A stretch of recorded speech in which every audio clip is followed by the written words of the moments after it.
plan.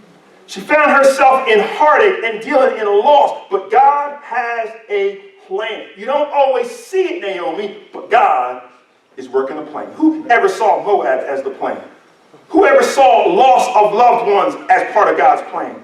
Whoever saw heartache and loneliness as what God is doing in their life, but all of it, God is working together for his good because God has a plan. Look at the timing here.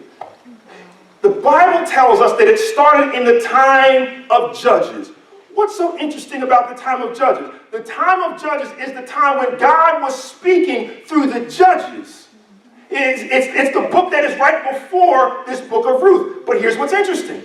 Through what God is doing in her life, he has now given her that Ruth and Boaz have had a child. The child's name is Obed. Obed will then be the father of a man named Jesse, and Jesse will be the father of a man named David. Some of us have heard about David before because he eventually will become the king of Israel. God is giving a seed, is opening up a pathway to the kingship before they even know they even want a king. God has a plan.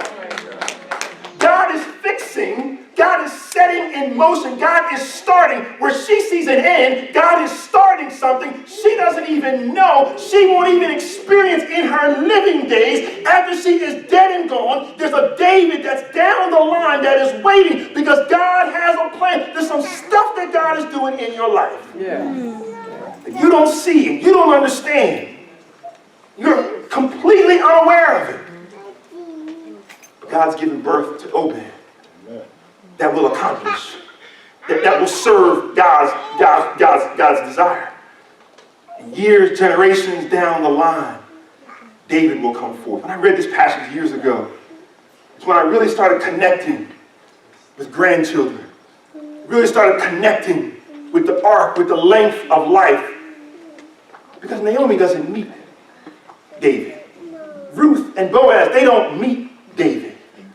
But according to the character in which they live their life, David is coming. A king is coming.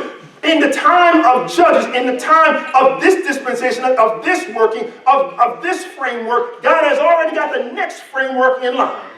They don't even know they want a king. They shouldn't even be asking for a king. But since he knows the hard-headedness of their heart, he's going to provide, set in motion, set seeds for what's coming down the line before they even know the line needs to come. Right. The timing of it.